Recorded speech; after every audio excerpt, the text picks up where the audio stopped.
티셔츠 제작.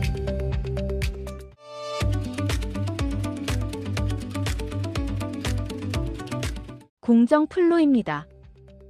준비 공정, 연단 재단 공정, 봉제 외주 공정, 다림질 완성 공정 순으로 제작됩니다. 강의 플랜입니다.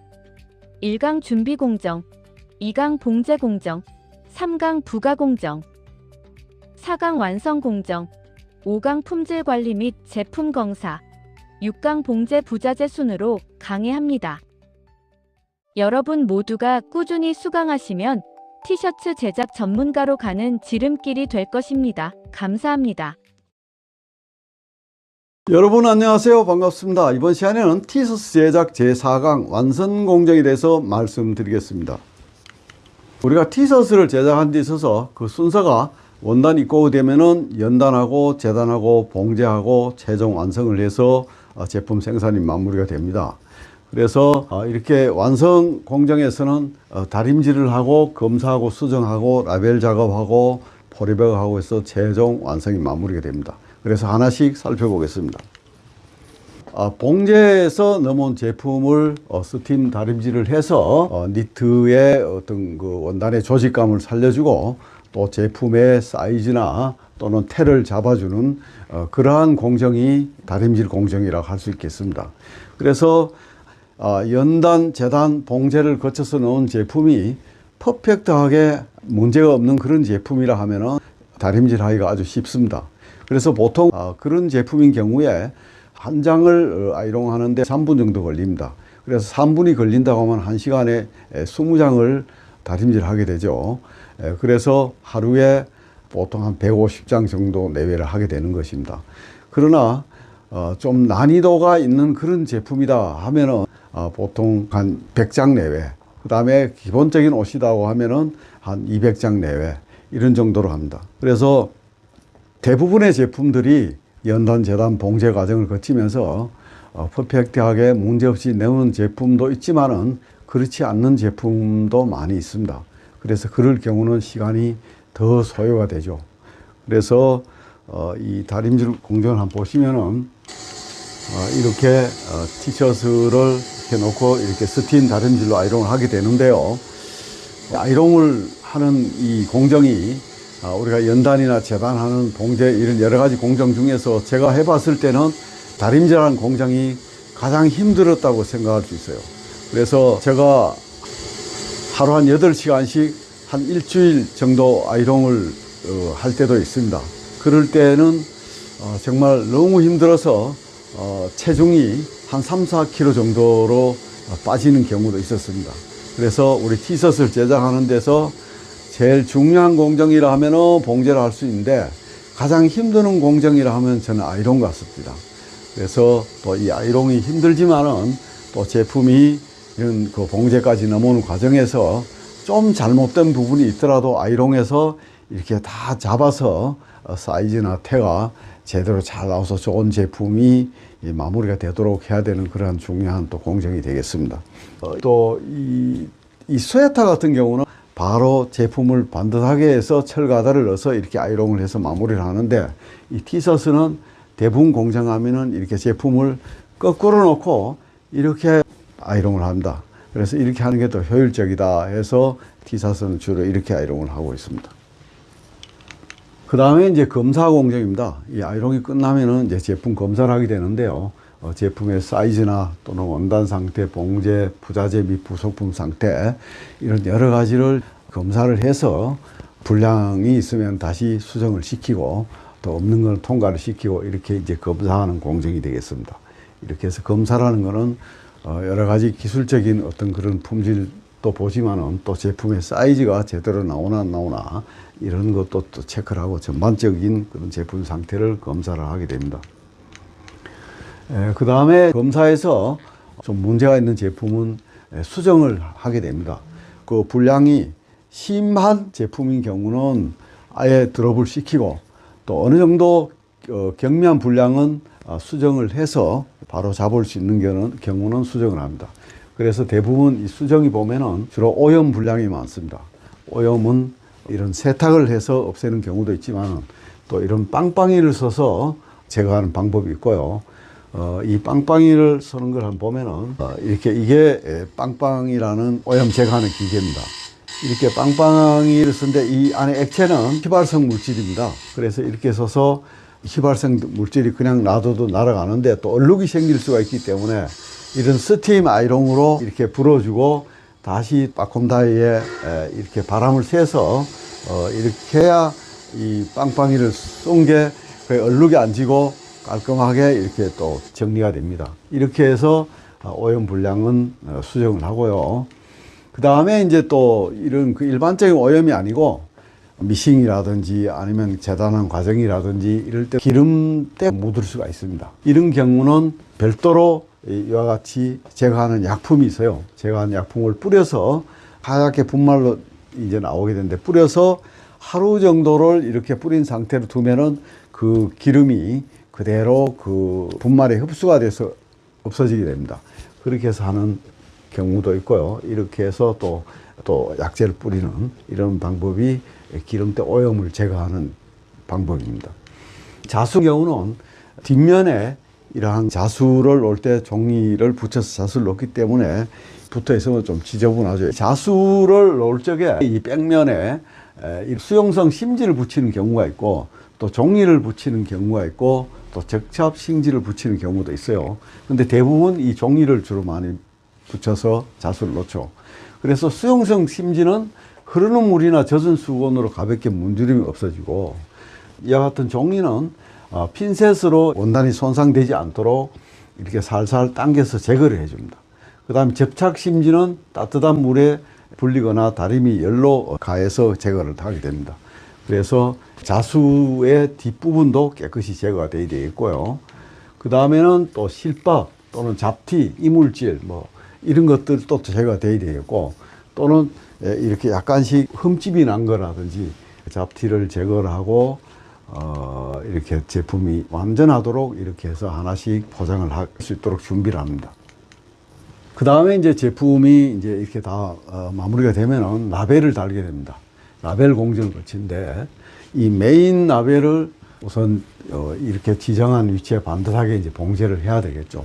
근데 이제 이 스타일에 따라서 바이어가 요건데 따라서 어떤 라벨을 어떻게 부착하느냐 하는 지시에 따라서 하면 되는데요.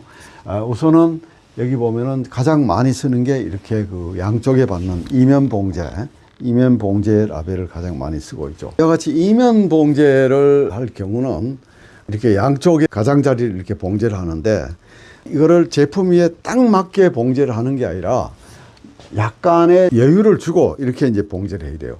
그래야만 이게 여기서 티셔츠는 목이 이렇게 늘어나야만 착용하는데 별 문제가 없거든요. 이 라벨이 전혀 늘어나지 않지 않습니까? 그렇기 때문에 약 한 0.5cm 정도로 약간 뜨도록 이렇게 봉제를 해서 함께 늘어나 줄 수 있도록 이렇게 합니다. 그래서 이면 봉제를 이렇게 하고, 물론 여기 같은 경우는 또 여기 또 사이즈 라벨을 미리 박아가지고 양쪽에 이면 봉제를 하고요. 그 다음 이거 같은 경우는 접이 라벨인데요. 이렇게 접이 라벨은 라벨 자체가 제작을 할 적에 이렇게 접도록 이렇게 이제 제작을 해주는데 이 자체를 접어서 할 때는 양쪽에 이렇게 이 대칭이 되도록 잘 접어서 이렇게 끼워 넣어서 박도록 그렇게 이제 해야 되고요. 이와 같이 이렇게 양쪽에 접혀 들어간 부분이 잘 대칭이 되도록 달아줘요. 그 다음에는 이렇게 물려서 바로 이제 봉제가 되도록 하는 거. 이런 경우도 많이 있죠. 특히 아기들 같은 경우는 이렇게 물려서 봉제를 하는 경우가 많은데 대부분 이거를 아기들은 이게 앞으로 오도록 하는 것이 아니라 이렇게 제품 뒤로 가도록 봉제를 하는 경우가 많이 있습니다. 이와 같이 제품 등판 뒷면으로 가도록 이렇게 이제 라벨을 달아요. 왜냐하면 아기들 약한 피부에 이렇게 좀 거슬릴 수가 있기 때문에 이렇게 하는 경우가 있다. 이렇게 해서 메인 라벨 봉제를 지정한 위치에 깔끔하게 이렇게 하시면 됩니다. 그 다음에 이제 케어 라벨. 케어 라벨은 주로 이 제품 왁기에 달죠. 왁기 옆선에 봉제를 할 적에 주로 이 케어 라벨을 거의 붙이는 경우가 많이 있습니다. 이렇게 봉제할 때 같이 이렇게 박아야 재봉이 깨끗하게 이제 마무리가 될 수 있다는 게 있고, 또는 봉제할 처음 시점에 이렇게 박아줘야 사이즈 관리를 할 적에 이 제품의 여기 이제 사이즈가 나오기 때문에 이 사이즈가 있음으로써 이 공정을 거치면서 이렇게 사이즈 간에 섞여서 혼돈이 없을 수 있다. 그렇게 해서 이렇게 왁기에 처음 봉제를 하는데요. 이 케어 라벨은 품질 표시 기준에 따라서 케어 라벨을 제작을 하게 됩니다.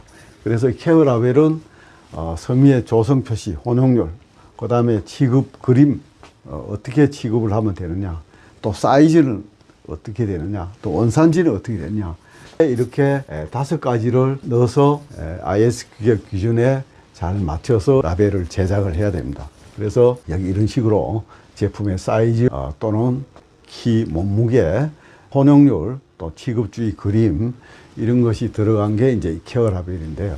이 케어 라벨을 품질 표시 기준에 맞도록 준비를 해야 된다. 그 다음에는 이 케어 라벨을 이 그림, 취급주의 표시를 어떻게 하느냐. 티셔싱 같은 경우는 드라이를 할 경우하고 손세탁을 해야 될 경우하고 2가지로 구분이 됩니다. 여기서 드라이를 해야 될 경우는 드라이를 붙이고 또 손세탁을 해야 될 경우는 손세탁 그림을 넣도록 하고 나머지는 전체적으로 이렇게 세탁기 사용 금지 또는 약하게 짜라, 그 다음에 염소 표백을 하지 마라, 다림질 온도는 이렇게 1번으로 맞추라, 80에 120, 그 다음 뉘어서 건조하라 하는 이런 정도의 그림을 넣게 됩니다. 그래서 티셔츠를 제작하면은 이 정도로 해서 여기에 취급주의 그림을 나타내면 되겠습니다. 예, 그렇게 참고하시고요. 그 다음에 이 케어 라벨은 이 최종 봉제하기 전에 내용을 오류가 있는 없나를 잘 확인해야 돼요. 이 케어 라벨에 중요한 여러 가지 사항이 다 들어가지 않습니까? 여기 케어 라벨에 제품의 사이즈가 거의 들어가죠. 호칭이 들어간 경우가 거의 대부분이죠. 별도로 뭐 호칭 라벨을 다는 경우도 있습니다만은, 그러나 이 경우에 그 케어 라벨을 잘 제작이 됐다 하더라도 특히 해외 생산 같은 걸 하다 보면은 90을 달아야 될 때 100을 달고 100을 달아야 될 때 90을 달고 이렇게 잘못되는 경우가 있어요. 그리고 또 뭐 이 메인 라벨을 반듯하게 안 달고 거꾸로 또 메인 라벨을 붙여놓은 경우가 있습니다. 뭐 영어로 된 걸 뒤집어 가지고. 그래서 이건 이제 세심한 관리가 필요한 부분인데, 이 케어 라벨도 이 달기 전에 모든 오류가 있나 없나를 잘 확인을 해야 됩니다. 그렇게 해서 지정한 위치에 잘 봉제가 되도록 그렇게 이제 관리가 돼야 되고요. 그 다음에 이제 취급주의 라벨이 있습니다. 이 케어 라벨 밑에 주로 이제 이 취급주의 라벨을 주로 넣는데요. 주로 이런 취급주의 라벨을 같이 붙이는 경우가 많습니다. 그래서 이 취급주의 라벨, 케어 라벨도 물론 모든 사항이 오류가 없도록 잘 제작이 되고 붙여야 되겠지만은 이 취급주의 라벨도 상당히 중요합니다. 우리가 세탁 시에 주의할 사항, 또는 착용 시에 주의할 사항, 또는 보관 시 주의할 사항, 이런 사항을 취급주의 라벨을 만들어서 같이 함께 붙여줘야 세탁을 할 적에 뭐 단독 세탁을 한다든지, 또는 뭐 어떤 거 하고 분리해서 세탁을 하라든지, 또는 착용할 적에 이거 옷이 잘 뜯길 염려가 있다, 어느 부분이 좀 약하다 해서 그 부분에 좀 주의를 해라든지, 또는 보관할 시에 뭐 이 제품은 울 제품으로 좀 벌레에 약할 수가 있기 때문에 조음약을 넣어서 이렇게 보관하라든지, 뭐 이런 여러 가지 이런 취급주의 라벨에서 설명을 해줘야 고객들이 그걸 보고 잘 관리해서 문제가 안 생기는데, 뭐 이런 취급주의 라벨을 없이 그냥 진행을 했는데 단독 세탁을 안 하고 뭐 오염이 됐다든지, 또는 뭐 착용한데 뭐 끓겨 나와서 옷이 다 망가졌다든지, 뭐 이런 경우가 있으면은 그냥 다 원하는 대로 보상을 해줘야 되죠. 그래서 어느 회사에서 이런 취급주의 라벨을 일부 제품에 부착을 하다가 전 제품에 다 취급주의 라벨을 부착했더니 크레임이 한 50% 정도가 줄었다, 이런 얘기를 한다. 그래서 취급주의 라벨도 잘 활용을 해서 고객들이 잘 사용할 수 있도록 그러한 어떤 크레임 문제가 생기지 않도록 할 필요가 있다, 이렇게 말씀드립니다. 그 다음에 이 사이즈의 어떤 기준이나 표기는 어떻게 하느냐. 그래서 이 의류 사이즈는 국가 및 품목에 따라서 표기 방식이 좀 다릅니다. 다른데 우선 우리 국내에서는 KS 규격에 맞춰 가지고 센티미터 단위로 신체의 가슴 둘레라든지 키 맞춰서 표시를 하게 됩니다. 그리고 또 아기 의류 같은 경우는 키와 개월수, 몸무게 넣어서 또 표시를 하게 되고요. 그래서 여기에 보면은 여기 사이즈가 얼마 들어갔다 하는 거는 키와 몸무게가 어떻게 되느냐, 이와 같은 신체 허리 둘레나 엉덩이 어떻게 되느냐, 여기에 따라서 이렇게 결정을 합니다. 그래서 한번 보시면은 성인 의류 사이즈의 여성 남성에서 단위가 센티미터인데 가슴이 80, 85, 90, 110까지 있고, 그 다음에 신장이 155부터 190까지 이렇게 신장이 있습니다. 그래서 가슴이 얼마고 그 키가 얼마면은 어떤 사이즈다. 그러면 여기 예를 들어서 이렇게 M 사이즈다 하면은 이 여자 같은 경우는 90에 165 정도, 이런 정도면은 M 사이즈고, 그 다음에 남자 같은 경우는 M 사이즈 같으면은 95에 약 한 170 이런 정도로 적당하다 하고 이렇게 어떤 기준이 있습니다. 여기에 맞춰서 여성 티셔츠나 남성 티셔츠에 따라서 이렇게 호수를 키 기준으로, 키와 가슴 기준으로 이렇게 합니다. 그래서 우리는 조금 전에 봤듯이 여기에 키가 얼마고 몸무게가 얼마, 아동 같은 경우, 여기 성인 같은 경우는 또 키가 얼마고 가슴이 얼마, 또는 바지 같은 경우 허리와 엉덩이 등 얼마, 이렇게 이제 나타내죠. 그래서 이와 같이 스몰, medium, 라지 이렇게도 표시를 하지만은 이 가슴 크기대로 뭐 90호다, 100호다, 110호 이렇게 이제 나타내죠. 이렇게 하고 있고요.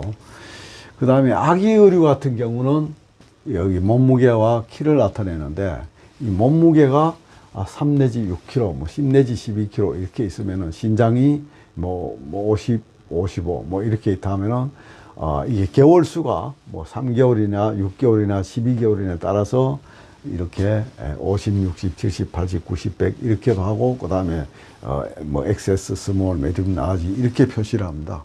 그래서 이걸 참고로 해서 하시면 될 것 같습니다.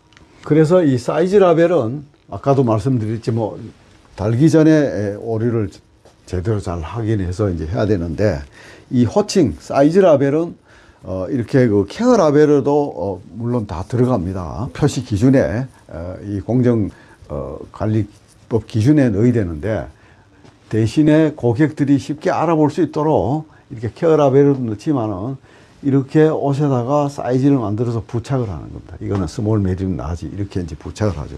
이런 식으로 옷에 이제 붙여서 찾을 수 있도록 이렇게도 하고요. 그렇게 해서 하는데, 만일에 옷에 이렇게 만들어서 붙일 경우는 요 테이프 형식으로 이렇게 다 붙였는데, 잘못 테이프를 결정을 하게 되면은 이 테이프 자국이 옷에 이렇게 남게 돼요. 그래서 그거는 이 구매를 할 적에 그렇지 않는 이 테이프로 잘 확인해서 사용을 하셔야 될 것 같습니다. 그 다음에 이제 완성 공정에서는 택 작업을 하게 되죠. 그래서 택은 위에서부터 이렇게 순서별로 이렇게 달죠. 택은 위에서부터 가격을 맨 먼저 달고, 그 다음에 이미지 택이나 또는 원단 택이나 이런 순서별로 이렇게 가격 택, 품질 보증 택, 기능성 택 순으로 이렇게 이제 이 택은 달아주면 되겠어요. 이렇게 달아주는데, 택을 브랜드에 따라서 이렇게 뭐 3가지를 쓸 수 있고 2가지, 1가지만 쓸 수 있는데, 그렇게 해서 이제 이렇게 택 작업을 하게 된다. 그 주로 이와 같이 메인 라벨에 걸든지 아니면은 이거 넥심에다가 걸든지 이렇게 해서 작업을 하게 된다. 그 다음에 이제 포리백 작업인데, 이 포리백을 할 적에 이렇게 앞에서 잘 보일 수 있도록 이렇게 택을 넥심이나 라벨에 걸어서 이제 포리백을 하면 되겠어요. 프린트가 있는 제품이다 하면은 그 이 택 자체가 앞으로 오지 않도록 하고 뒷판 쪽으로 넘어가서 포장이 되도록 해야 된다. 왜냐하면은 이 프린트라는 거는 어떤 기온 변화에 따라서 때문에 이렇게 종이하고 붙을 수가 있습니다. 그래서 과거 제가 중국에서 제품 생산을 해서 그때가 여름철인데 거기 홍콩에서 오느라고 약 한 4, 5일 정도 소요가 됐어요. 그랬더니 그 뜨거운 그 컨테이너 안에서 이게 녹아서 달라붙어 가지고 이 프린트하고 택이 붙어서 와서 그 제품을 거의 한 절반 정도는 못 쓰게 됐어요. 그래서 다시 생산한 경험이 있는데, 그래서 그럴 경우가 있을 수가 있기 때문에 이 앞에 프린트가 있는 경우는 택을 등판 쪽으로 넘어가도록 포장을 해야 된다. 이렇게 이 등판지를 대서 이렇게 제품이 구겨지지 않도록 그렇게 해서 이렇게 포장을 하는 경우도 있고, 뭐 아니면은 그냥 이렇게 포리백을 하는 경우도 있죠. 이렇게 포리백을 하면 된다. 그래서 포리백을 해서 최종 마무리가 되게 되겠습니다. 네, 잠시 안내 말씀 듣고 다시 뵙겠습니다. 교재 안내입니다. 교재는 티셔츠 스웨터 디자인 생산 실무 노하우 2책이며 북크크, 교보문고, 예스24, 알라딘, 네이버에서 만나실 수 있습니다. 구독 꾹, 좋아요 꾹, 채널을 운영하는 데 큰 도움이 됩니다. 네, 지금까지 티셔츠 제작하는 데 있어서 마지막 공정인 완성 공정에 대해서 살펴봤습니다. 어떻게 좀 도움이 되셨습니까? 여러분들 실무하는데 참고가 됐으면 좋겠습니다. 다음 강의는 제품 품질 관리에 대해서 강의할 예정입니다. 더 잘 준비해서 다음 강의에서 뵙겠습니다. 감사합니다.